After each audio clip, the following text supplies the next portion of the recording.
Hello, my name is Oscar Butler. I am a singer-songwriter here, based out of Albuquerque, but traveling as many places as I possibly can. Oh, good coffee. But tonight I really wanted to spend some time talking about songwriting, just a bit about my process and a little bit of my history when it comes to songwriting. But I wanna just play this quick song for you. It's probably one of my favorites of my own songs. But it's called "Have You Right Here Next to Me." So now I'm gonna talk about it, about the writing of it.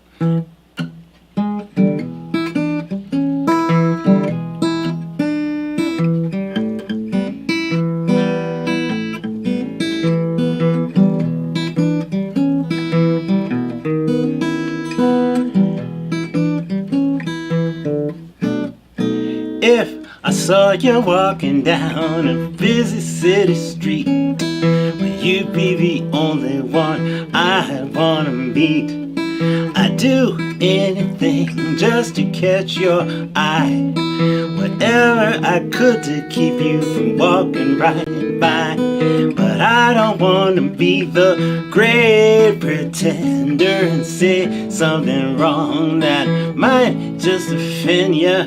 If I had some game, some money or fame, could I have you right here next to me?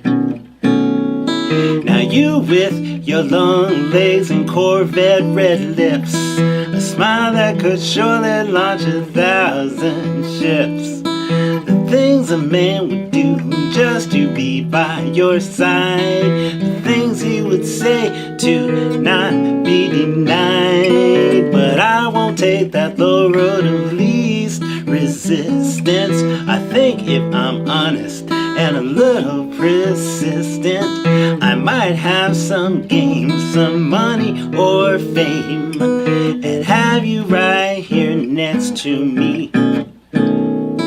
I may not be the fanciest bulb on your tree, I may not be the biggest fish in your sea, but I've got some style and I've got some charm that may break a window and set off your alarm.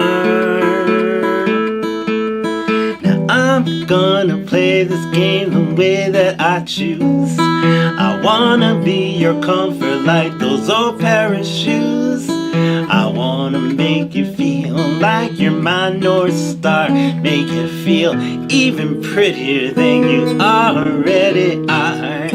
So honey, take a moment, won't you give me a glance and set me at ease so I might have a chance.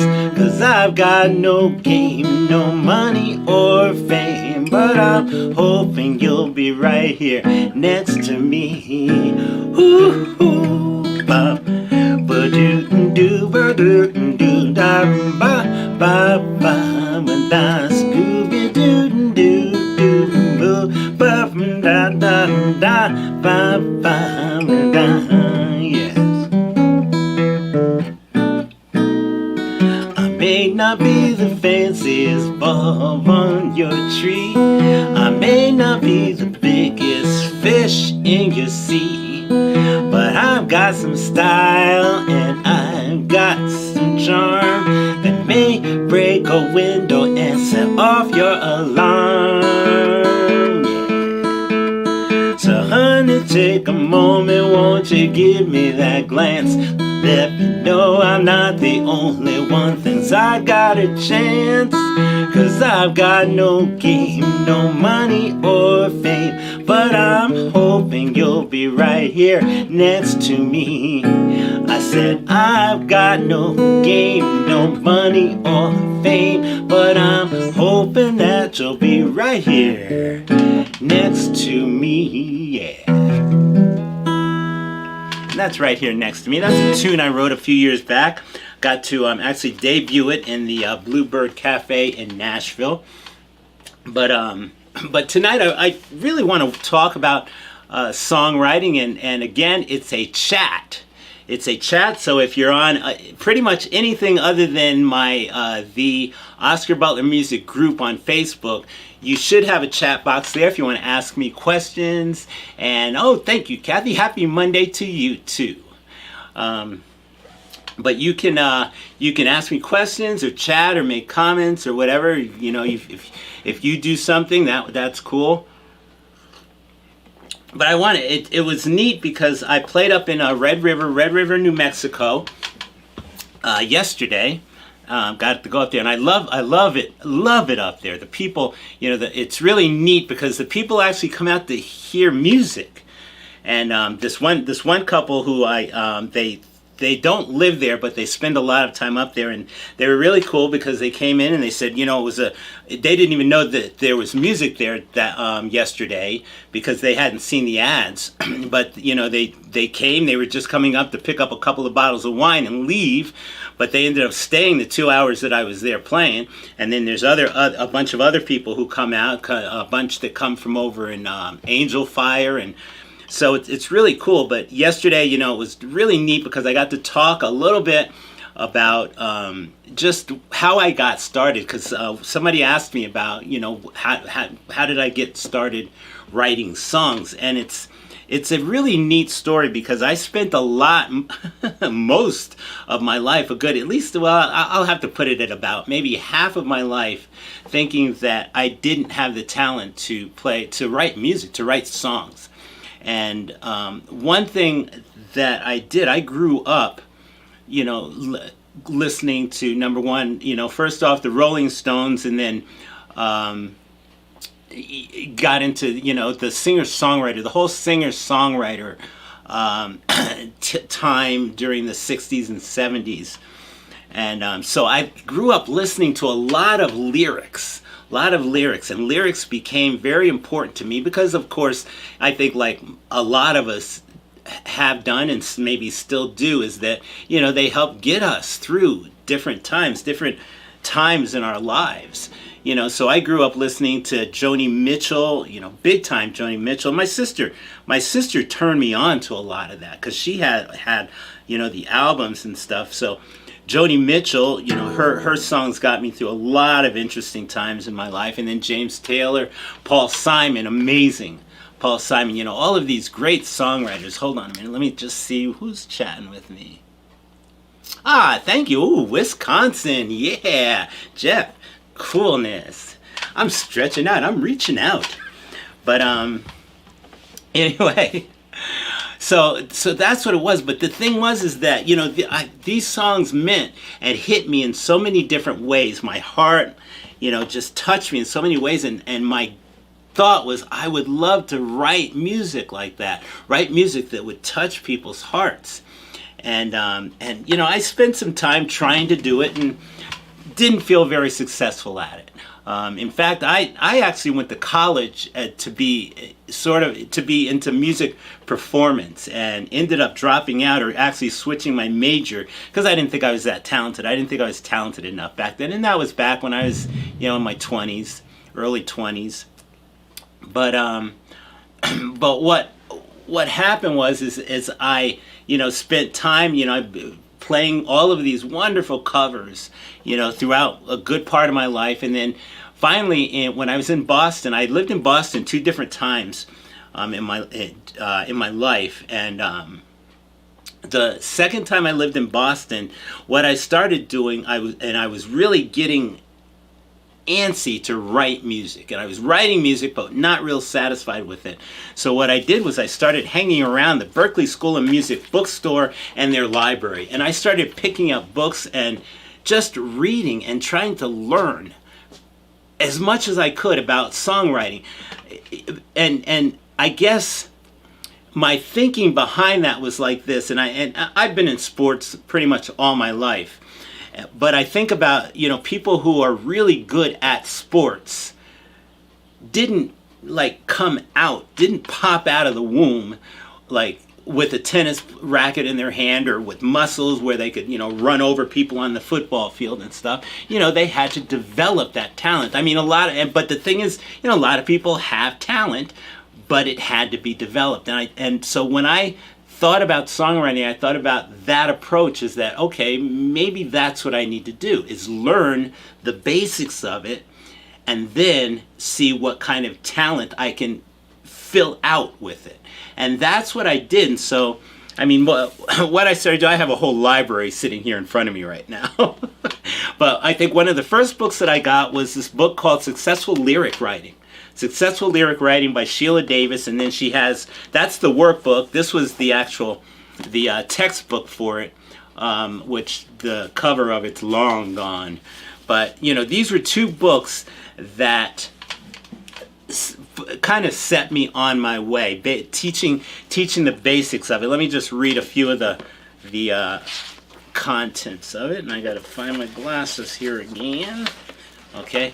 But, like, you know, she hits on things like how to build sound structure, the essentials of lyric framework, the major song forms, managing viewpoint, voice, time frame setting, how to make your words work. And I mean, it was these things that I started really working and studying and understanding. Hold on a minute, let me read a few.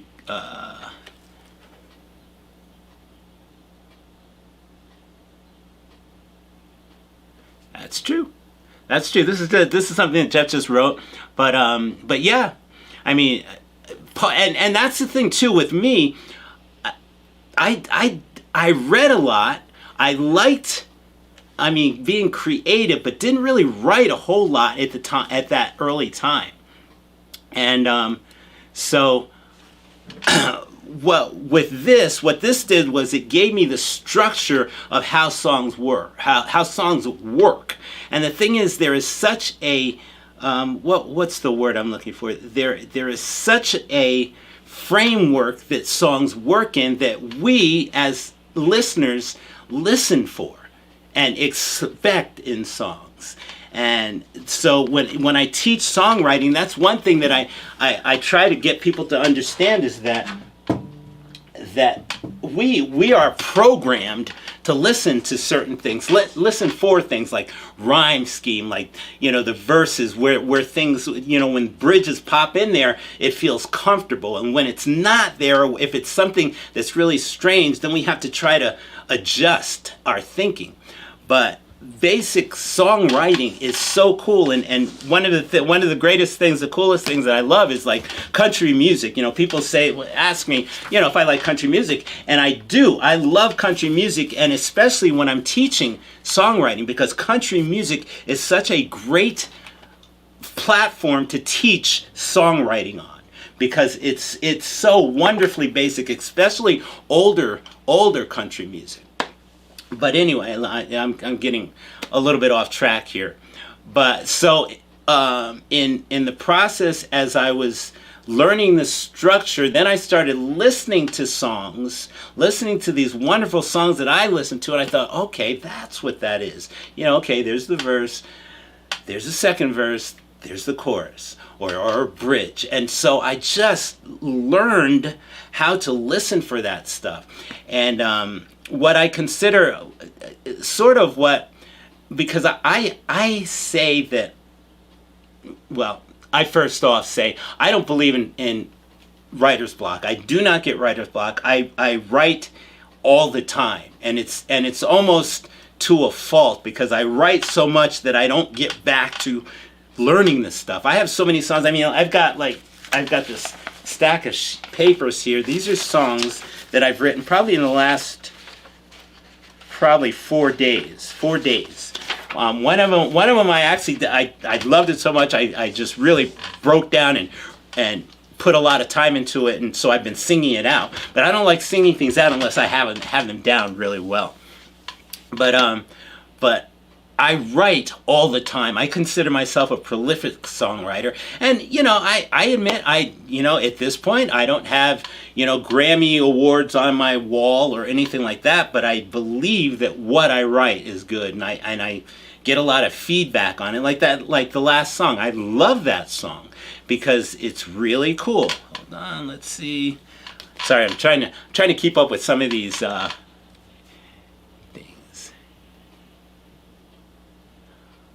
Let's see. Oh gosh. Well, yeah.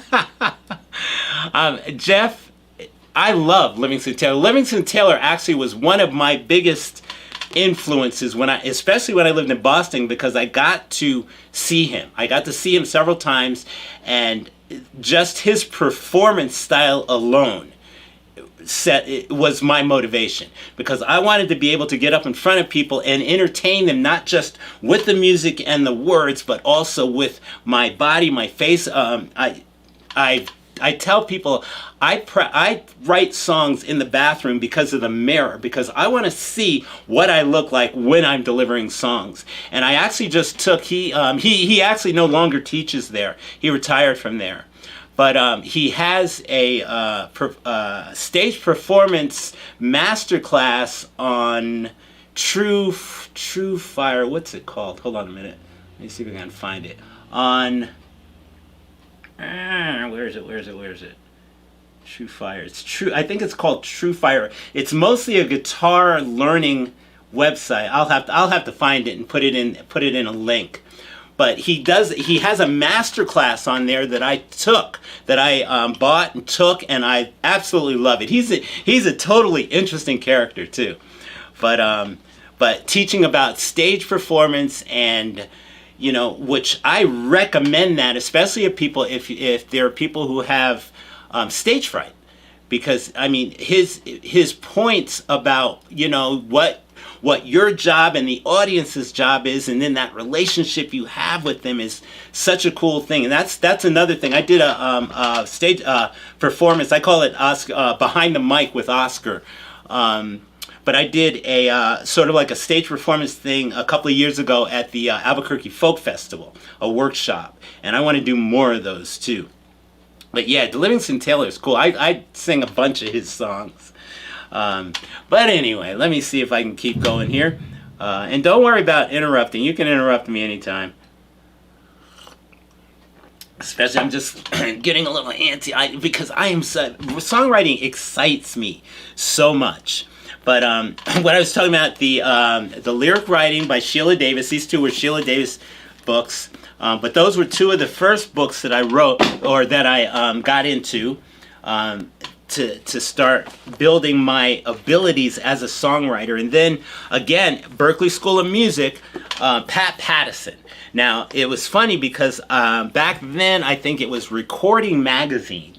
Recording Magazine used to have articles about songwriting, different things like, and I actually have some of the books that came from the actually workbooks that came from those articles. But then Pat Pattison developed a songwriting degree at Berklee School of Music in Boston.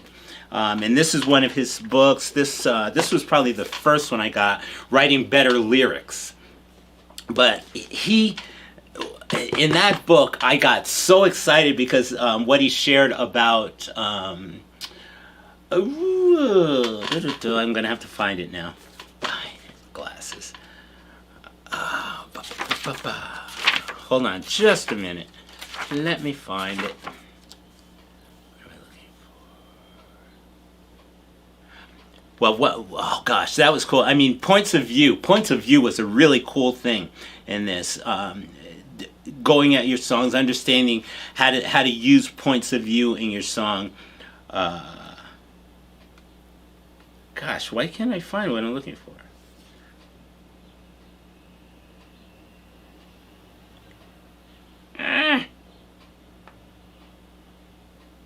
I can't believe I don't see it. All right, anyway, I'll get back to it. Or maybe on another day, because I plan to continue talking about songwriting. Anything new here? So that's just kind of some of the history of me developing and building and coming to the point of being confident as a songwriter, to say now that I can write a song about anything and make it pretty good. I think I can pretty much write a song about almost anything. The other thing too is that I learned, and I think I heard someone talking about this, but knowledge-based inspiration.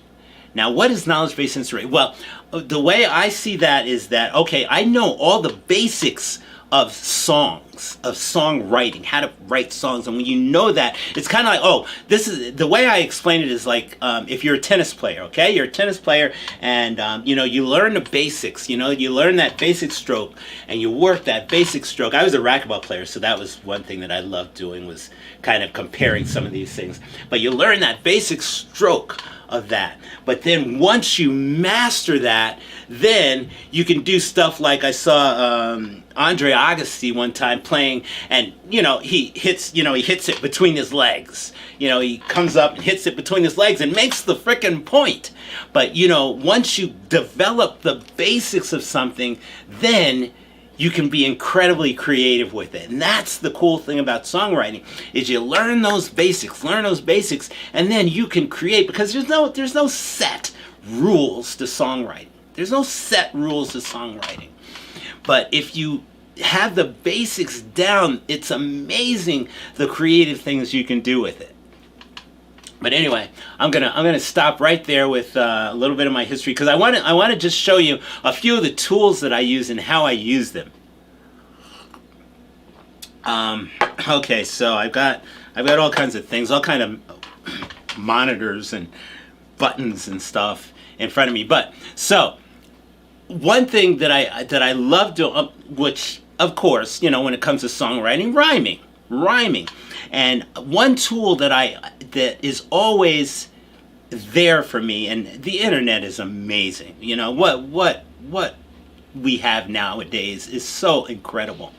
But one of the first things, or not the first things, but one of the things that I love with the internet is that rhymes. Now, I've actually developed, for the most part, I don't have to look for rhymes, and I have this other program that I use when I type out my songs and stuff that has a rhyming dictionary in it. It's called Rhyme Genie, or I think it's still called Rhyme Genie. I think it had changed for something else, but it's Tunesmith and Rhyme Genie, and I hardly ever use the Rhyme Genie because for the most part, I find the rhymes on my own. They just seem to come up. It works. The creativity just pops there. And if I feel like I need something, then I'll go to something called Rhyme Zone. Now let me show you Rhyme Zone. Rhyme Zone is such a cool program. Here we go, Rhyme Zone. So this is Rhyme Zone, and it's real simple. Just you throw a word in and you search it. I'll change that. Whoops, I'm on the wrong screen here. There we go. We'll change the word goat, G-O-A-T, goat. We'll write about a goat. So, goat, and it's usually this is where it comes up normally, but I like using the advanced, because the advanced just gives you this straight down line of the rhyme rating and stuff like that, and you can scroll through it. So if there's a word that I want to find, okay, I don't want to use that one. That one pops in easy. Let me find something else to use. Or if I want a different meaning or something for a particular rhyme. And so this is so cool. And again, the internet, it's right there. And I'll always have this tab up when I'm writing. Is that I'll just throw, I don't know, maybe not goat, maybe hat. I'll do hat. Whoops. Hat. What's hey? I'll stay with hey. They, hey, but again, it just lists them down there, and it's that simple. So that's just my simple. I mean, of course, everybody usually has their rhyme dictionary or something. I used to have the rhyme dictionary by the page thing. That's it. That's what I use for that. So now my next tool. Let me lose this. My next tool is, again, dealing with words, is a synonyms. Finding out, well, if I come up with a word, and that's how these two work together, though, is that I might come up with a word that might rhyme with something, but then if it doesn't feel good, and again, when I do my songwriting in the bathroom, if it doesn't feel right coming off my tongue, or if I can't express it the way I want to, then I'll change it. Okay, so I'll have to, so instead of, finding hat. Okay, I don't want to use hat or hey. What was it? Hey, hey. I'll use something else. So what's hey? Let's see what hey comes up with in synonyms. Oh, so I got to bring this one up. Hold on, just a minute. Here we go. Well, it was there. Oops, wrong one. There we go. All right. So, and this again online. It's just synonyms. Synonyms. So I'll throw in hey, and I'll see. Well, you know, what kind of things can I come up with hey? But it's cool because once I don't know. Somebody taught me years ago how to use a thesaurus other than just finding words that mean the same thing. Because in a thesaurus, if I used to have one, a Roger thesaurus, but it's neat because if you find the word that you want, but then if you start looking down, it gives references to other words in a I don't even know how to explain it, that have to do with that, but can be other, you know, moving into other directions with the same type of meaning, which really, when you think about it, that's cool because, okay, I didn't think of that. And something that Pat Pattison does in one of his books is writing in, how did he put it? Writing in the key of words. And I forget how to put it. I'll have to share that a little bit more. But connections of words to get to meanings that fit, that work together. Oh, let's see. Hold on just a minute.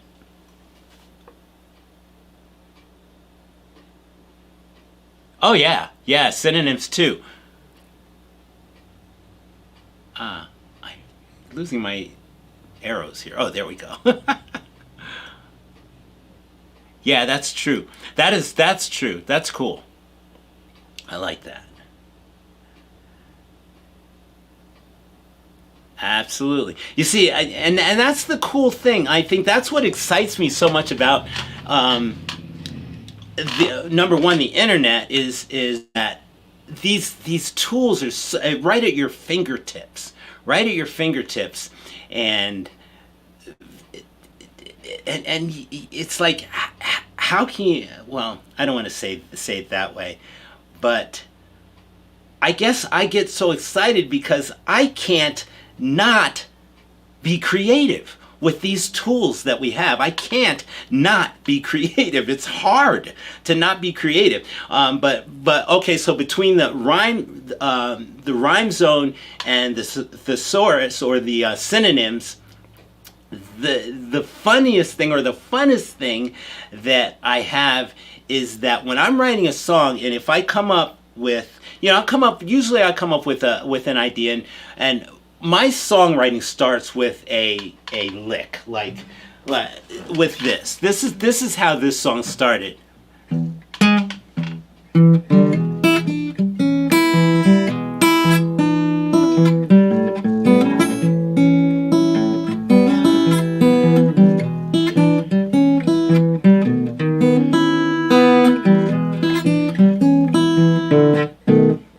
That's where my song starts, and it's usually my biggest thing when I start writing a song, the first thing that I think about is I want to do something, and unless I'm writing some kind of ballad or something, but I want to do something that I can look out and see people starting to tap their foot to, like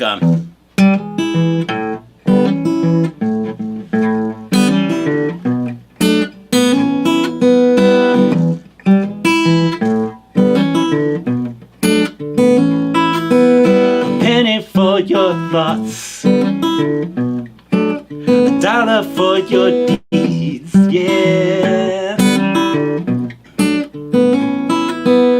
Who will pay the price? So when I start off, the first thing I usually come up with is some little lick that I imagine that I'll see people starting to tap their foot to, and then from there, pretty much things that pop into my head. If I come up like that one I just played, the first thing for your thoughts. And I had no idea where I was going with that song. No idea. That's the first line that came up. And then the next line I thought, $1 for your deeds. But the song ends up being basically about people who have come before us, who have paved the path for us, for, great people who have paved the path for us. And it's a really cool song. I'll have to cover that the next time, or you can go on my website and listen to it. But it's called A Mountain You Must Climb. A Mountain You Must Climb. But that's how I start my songs. But the next tool that I think, and this is probably the three basic tools that I use for songwriting. But let me just get rid of the thesaurus or the synonyms here, and we're going to go down a little bit further, and let's go here. This is Google. It's Google. This is my next tool. Now, why is this my next tool? This is what I do, and I do this so often, it's amazing, and I come up with so many ideas or so many ways to take my lyrics. But this is what I do. I think about, well, okay, what do I want to write about? I'll write about, let's see, who's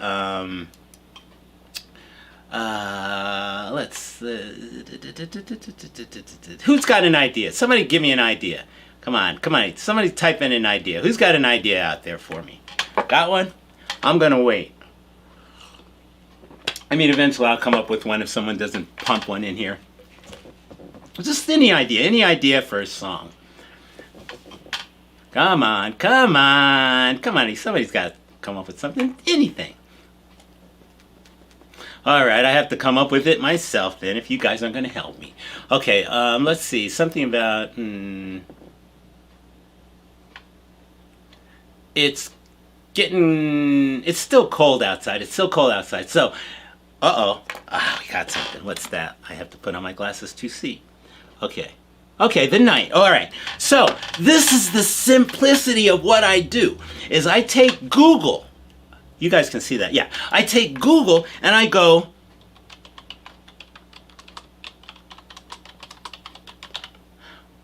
quotes about the night.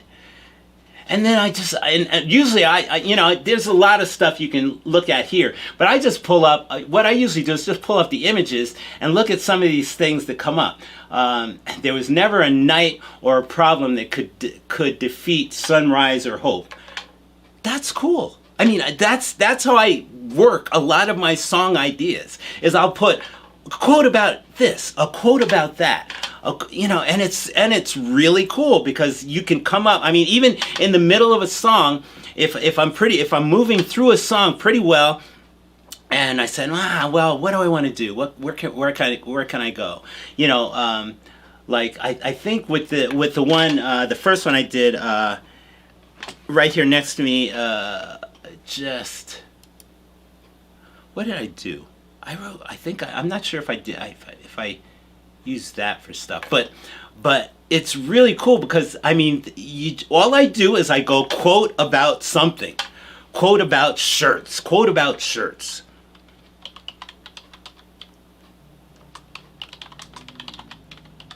Quotes about shirts. I mean, you can find this stuff. It's got everything. Somebody has made some quote about everything in the frickin' world. So it's like, how can you not come up with ideas to do stuff, to write about? And that's the cool thing, is that, and you just got to let your imagination go and then write.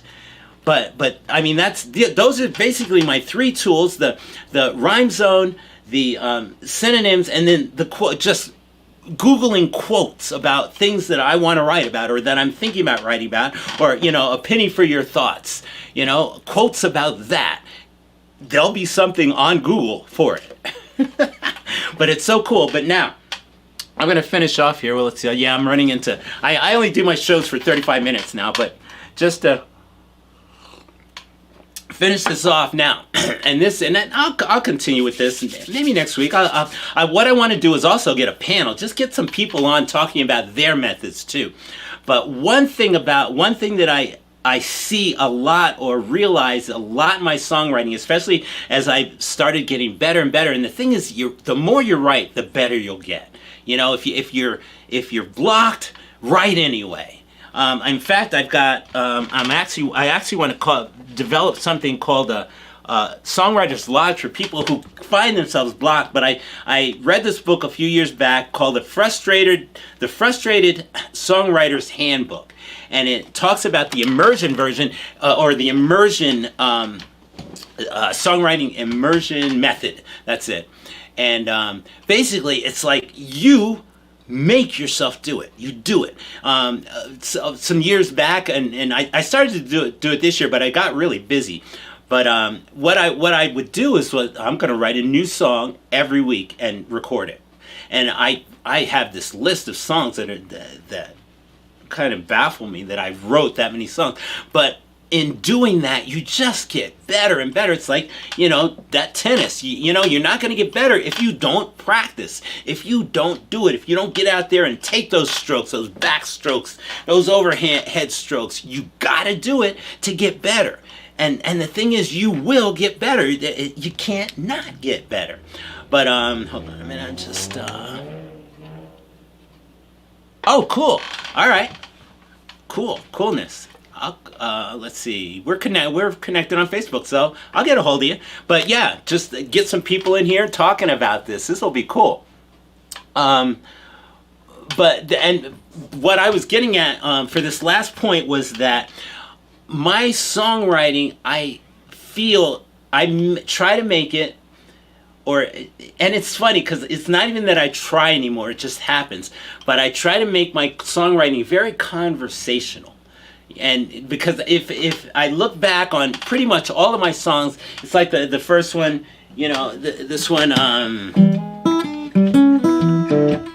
if I saw you walking down a busy city street, well, you'd be the only one I'd want to meet. I'd do anything just to catch your eye, whatever I could to keep you from walking right by. But I don't want to be the great pretender. So when I say conversational, it's when I look at my songs, I could just be sitting here and say, if I saw you walking down a busy city street, you'd be the only one I'd want to meet. I'd do anything to catch your eye, whatever I could to keep you from walking right by. So that's how, and I want my story, I want it to be that story, something that I can tell someone. And that's how I present my songs, is that it's very conversational, as if I could be sitting in a coffee shop telling you those lyrics. Not as a poem or anything, but that's, if it was a poetic world, that's how I would present that song to you in just spoken word. So that's my process and method, and that's just the love that I have for being able to present my stories like that. But anyway, I'm going to shut up here, and I hope you enjoyed all the babble that I went on. Thanks so much for checking in. Jeffrey, I'll get a hold of you, man. We'll get you on here. Talking about, hey, Nolan. Wish I could see, or I'm going to have to enlarge get a bigger screen. I have I don't even know how big that monitor is, but the one that I've got this on is just way too small. But, sure. But yeah, I'm gonna get more specific in some of these things. But I'm thinking of possibly, and I don't know when I'm gonna do it. I mean, Mondays are great for me because usually Mondays aren't happening. There's nothing. I usually don't have bookings, although every now and then I will. But I want to find another day where I can just do a songwriting workshop, or songwriting panel, or a songwriting lodge, where we can sit down and just inspire each other and share and motivate each other to just write, because songwriting is so good. Music is such a wonderful thing that the world needs. So anyway, have a great night. It was wonderful talking to you guys. Thanks for chatting with me. Thanks for talking with me. It was here as we talked about songwriting. So, have a great night. See you later. yeah, I'm gonna get out of here sometime here. As soon as I find the right button to push, there's way too many. Anyway, have a good night.